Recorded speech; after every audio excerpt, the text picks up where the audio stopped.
Beautiful people of YouTube, welcome back to my channel. I'm back with another video just for y'all. If you peeped the last video that I dropped, the video was about all the websites and resources that producers should know and should use to help them create beats, especially if they get in a beat block. One of those resources was TrackLib, and so I figured it'd be a great time to snag a sample and work on it. Quick disclaimer, the original plan was to find the sample and make the beat in front of you guys and record myself and all that fun stuff, but I forgot the screen recorded. I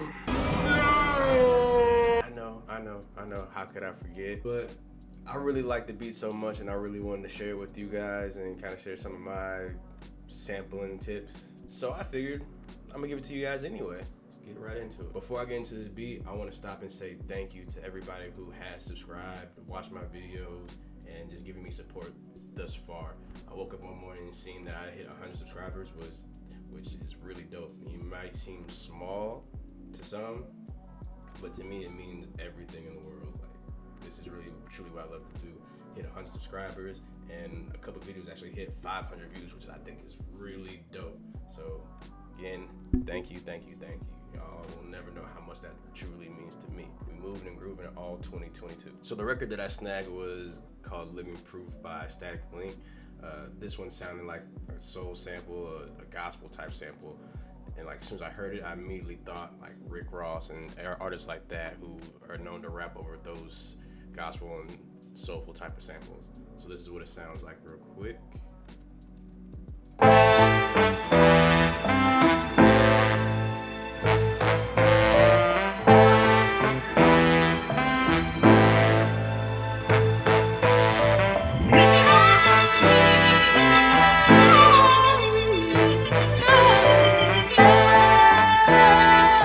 As soon as I heard the vocal in the background, the scream, like I just knew immediately I had to take that one and start to work with it. I went ahead and downloaded it and dragged it into my DAW, and I got to chopping from there.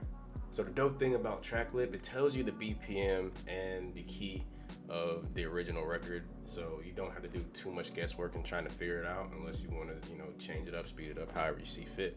So here on TrackLib, it told me the BPM is 82, or if you want to double time it, 164. So I just left it at 82 whenever I dropped it in the FL Studio. Usually when I like to sample, I used to throw things in Slice X or Fruity Slicer or even Serato Sample.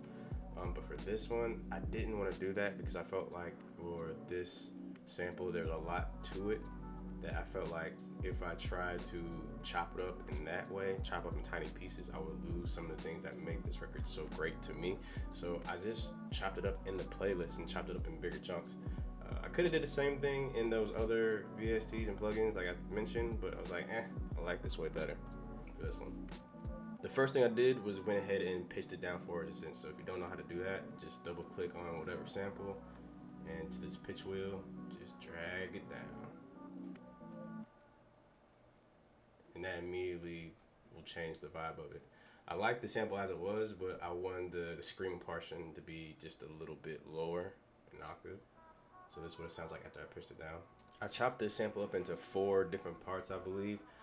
One to be the beginning of the track for an intro, another part to be a verse part, another part to be the chorus, and then another part to be the ending, the outro of the song. So these are the chops that I got.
judge me on that. So after finding my chops that I won, I went ahead and threw it on top of the sample, and for me, it fit perfectly.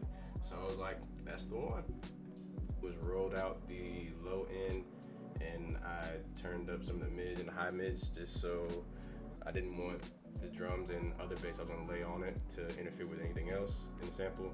And I wanted a few parts to kind of stand out a little bit more. Like I wanted the vocal part to stand out more, and a few of the other instrumentation to stand out a little more. Like there's a piano in there that before I turned this up, it was a little bit hard to hear, but after I turned the mid up, it kind of came through a little bit clearer. The next thing I did was I went ahead and added the drums. For this one, I found an old drum kit that I bought way back when I first started making beats that I never really tapped into, but this time I figured, why not?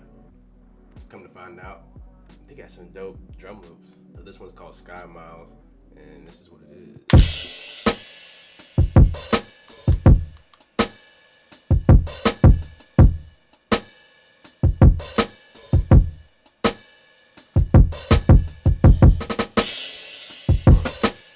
After hearing that the drum roll, I was like, yep, that's the one. That's the one. I went ahead and threw it on top of the sample, and for me, it fit perfectly. So I was like, that's the one. Now, usually I do like to chop up drums and kind of rearrange them how I see fit, but I'm learning more and more that simplicity is really key. Sometimes you don't need to do anything. This is what it sounds like when I put the drums over the sample.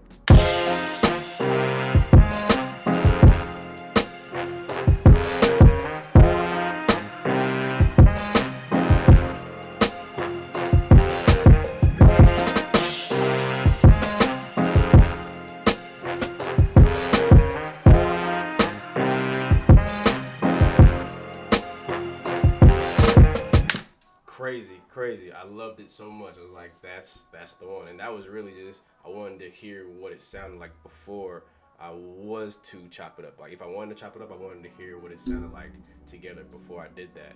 But as I'm listening to it, I'm like, this sounds perfect. And then you add in the little drum roll that gives it a little razzle dazzle. Like, I'm keeping it the way it is. I'm not doing nothing else to it. The next thing I did was I added my own bass line. And I remember earlier I talked about how I took out the low end just so I could make my own bass fit and also fit in the drums. So that's all this is for.